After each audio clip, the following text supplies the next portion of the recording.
Guys, free fire কমিউনিটির active সবচেয়ে বড় রোস্টার এবং এক্সপোজার অ্যাডভান্স গেমিং আর আমাদের মাঝে নেই। On the Mex highway Thursday morning and killed a young passenger who had just arrived in the country. আমাদের সবার প্রিয় রোস্টার মুজাহিদ ভাই আমাদের এই দুনিয়ার মায়া ত্যাগ করে ওপারে চলে গিয়েছে। জীবন কতটা অনিশ্চিত সেটি আবার অনুভব করলাম। তিনি মালয়েশিয়ার একটি এয়ারপোর্ট থেকে বের হওয়ার পরে রাস্তায় একটি বড় অ্যাক্সিডেন্টে তার মৃত্যু হয়।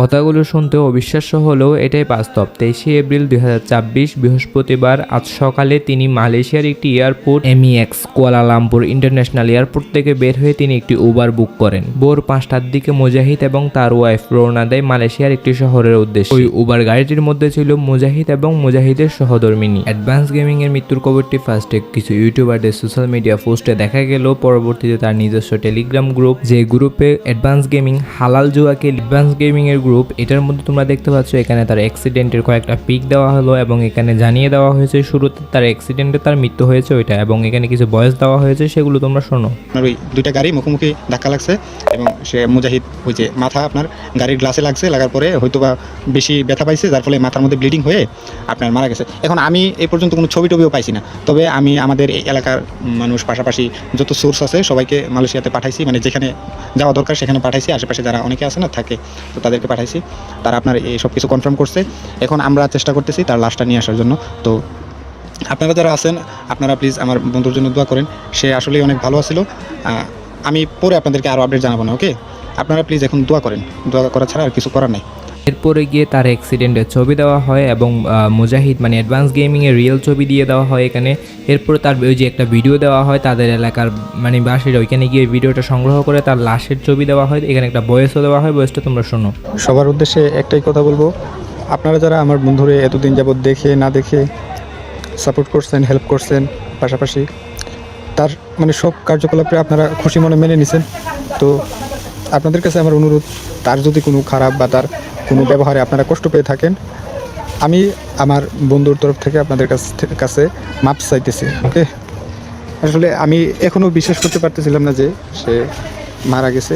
যে এখন আমার হাতে ভিডিও আসছে, আমি ওখানে মানুষ পাঠাইছিলাম, তো এখন তার লাশ আনবো, তারপর দাফন করবো।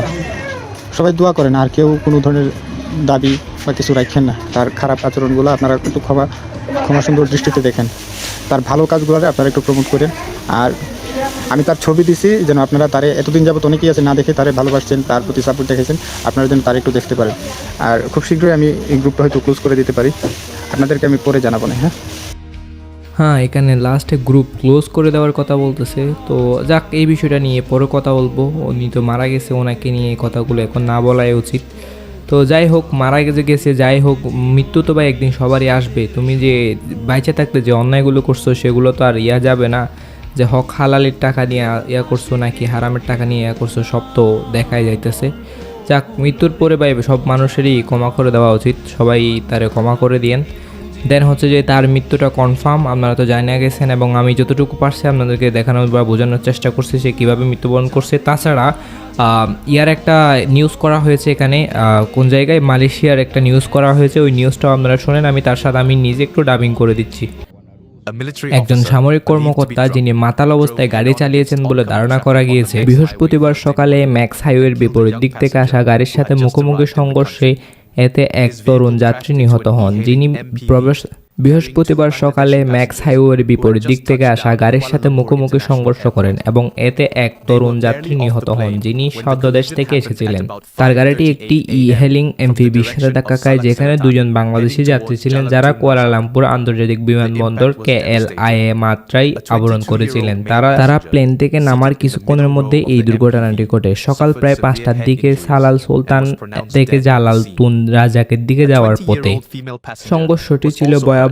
22 বছর বয়সী এক পুরুষ যাত্রী যিনি এমপিবির মাঝের সিটে বসেছিলেন এবং গুরুতর মাথায় আহত পান এবং ঘটনাস্থলে তাকে মৃত ঘোষণা করা হয়। 20 বছর বয়সী এক নারী যাত্রীও আহত হন এবং বর্তমানে কুয়ালালামপুর হাসপাতালে চিকিৎসাধীন রয়েছেন। 61 বছরের বয়সী একজন হেলিং চালক মাথায় আঘাত পেয়েছেন। তাছাড়াও সন্দেহজনক চালক গাড়িতে থাকা 36 বছর বয়সী এক স্থানীয় নারীও আহত হয়েছেন। কুয়ালালামপুর ট্রাফিক তদন্ত এবং প্রয়োগ বিভাগের প্রধান ACP মোহাম্মদ মোহাম্মদ জামজুরি এবং মোহাম্মদ ইসা নিশ্চিত করেন যে পরীক্ষার দেখা গেছে যে সন্দেহজনক চালক আইনি সীমার চেয়ে বেশি অ্যালকোহল গ্রহণ করেছেন। 31 বছর বয়সী এই সন্দেহজনক প্রস্তাবের পরীক্ষায় মাদকের উপস্থিতি পাওয়া যায়নি, যা সাময়িক কর্মকর্তাকে গ্রেফতার করা হয়েছে এবং সড়ক পরিবহন আইন দ্বারা 44 উপধারা 1 অনুযায়ী তদন্ত করা হচ্ছে। তো এটাই ছিল আসল ঘটনা। তো আপনারা তার জন্য একটু দোয়া করবেন। বাংলাদেশের একজন রোস্টার এক্সপোজার যিনি মৃত্যুবরণ করলো।